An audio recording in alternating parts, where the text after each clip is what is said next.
Sega.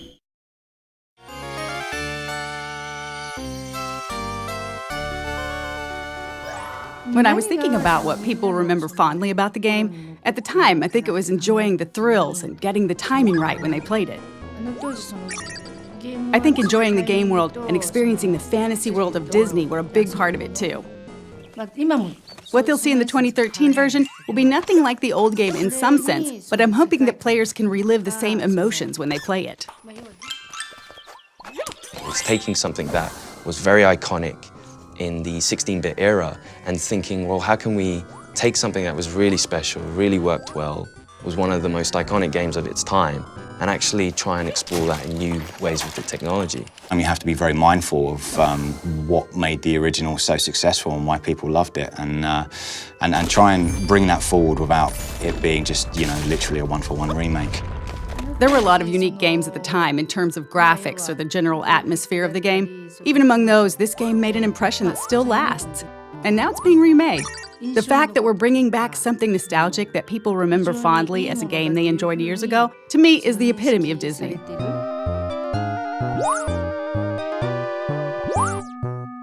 The original game, it just had a lot going for it. I think even the name Castle of Illusion was something cool, straight away Castle of Illusion says, oh, what's that? Oh, what's inside that castle? And then you've got Mickey Mouse, biggest character in the world, so straight away you're like, oh, that's awesome, we're going to play Mickey Mouse through this Castle of Illusion. And it innovated on all levels, camera, control, platforming, and I think the core gamers absolutely loved it. So that in essence, it's a very simple platformer, but it grabs the magic of Disney, the magic of Mickey. It was my first time making a game, so I came up with ideas I thought might be interesting and things I thought would help flesh out the fantasy world without being hesitant about how difficult or unconventional they might be. In that sense, I think that helped us make a unique game.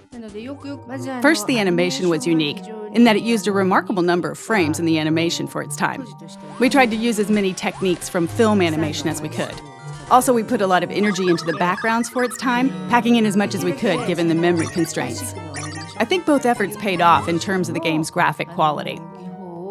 A Disney animation is always moving, from beginning to end. At the time we were making our game, if you didn't do something on the controller, nothing would move at all. So we thought, if we want to bring Disney animations to life, we need things moving on the screen all the time.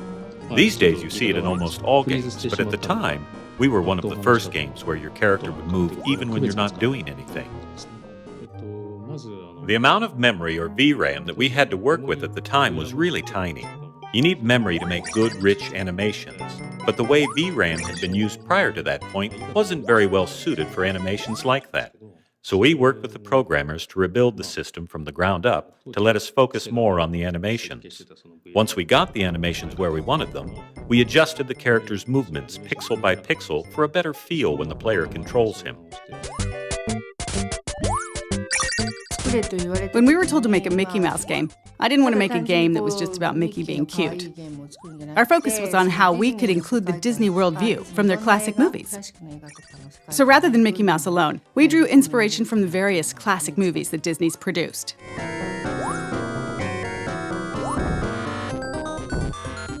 Games at the time were 8-bit or 16-bit, so there wasn't really a lot of room to work with. Most people in the industry weren't putting a lot of work into graphics or creating animations that conveyed a lot of character emotion. When we watched Disney movies and Mickey, it seemed like such a waste to take the fluid animations and beautiful backgrounds and turn them into pixelated graphics. So I think we put a lot more work into the graphics than any other title at the time. When we were making the Dragon Boss for the Candy stage, we couldn't figure out what to use for the dragon's body. Someone from Sega's US office sent us some licorice as a suggestion. Most of the team hated it, but I couldn't stop eating it. I was holding one of the hollow ones in my mouth and breathing through it like a straw as I worked, and ended up filling the whole room with the smell. When we were working on this game, I was focused on animations and recreating the world of Disney, and now, modern technology can deliver Disney visuals directly and cinematically rather than via blocky pixel graphics. The new game will be able to recreate the world of Disney movies on a level that we weren't able to reach.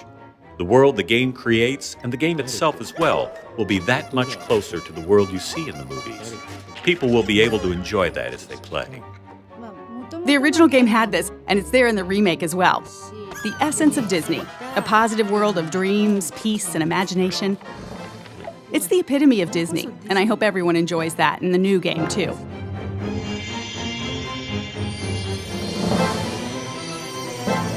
We're very fortunate to be still working with the original producer of the game.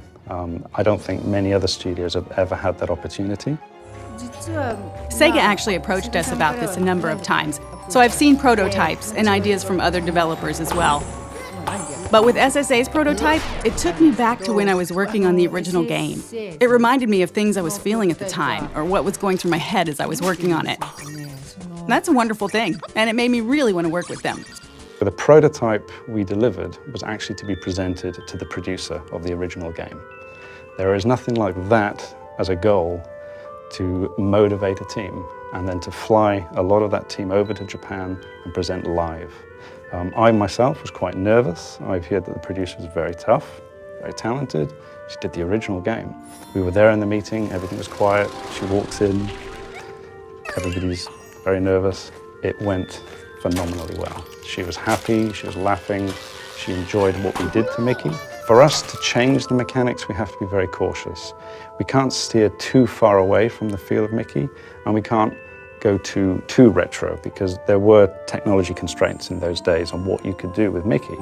So we've analyzed the feel of Mickey, the jump heights, the inertia, the turn, on the edge of a cliff, and we've been able to just knock it out of the park, all the animations, and now we're challenged by the feel of Mickey.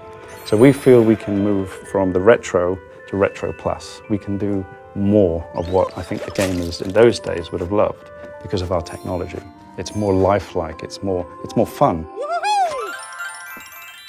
The lighting effects are taken into the account, the candlelight in the background. So all of a sudden the personality, the core pillar of the game, Mickey, is brought to life. And that's something that we really want to do with Castle of Illusion, is try and modernize Mickey, but put him in the context of what we had before in the original game. And our challenge then is to try and improve the animations, the look and feel of Mickey, the characters around Mickey, the environments that he's in, and even the music score is a massive part of that whole Disney package. Primarily, we're able to do a lot more with the sound effects, the mixing, the environmental effects. I mean, these are all things that we come to expect without realizing it. If a fan of the original picks up and plays the new Castle of Illusion, I think they're going to be really surprised. I think they're going to feel like this is Castle of Illusion, and I think we've played a few little tricks on them along the way. And I think if they're looking out for those things that they remember, they're going to see them and a few extra as well. That's the thing I'm most nervous about. When people who've played the game before get their hands on the new game, what will they think? I can't wait to find out. It's expressed in a completely different way, but the essence is the same. So I hope the enjoyment they experience from it is the same.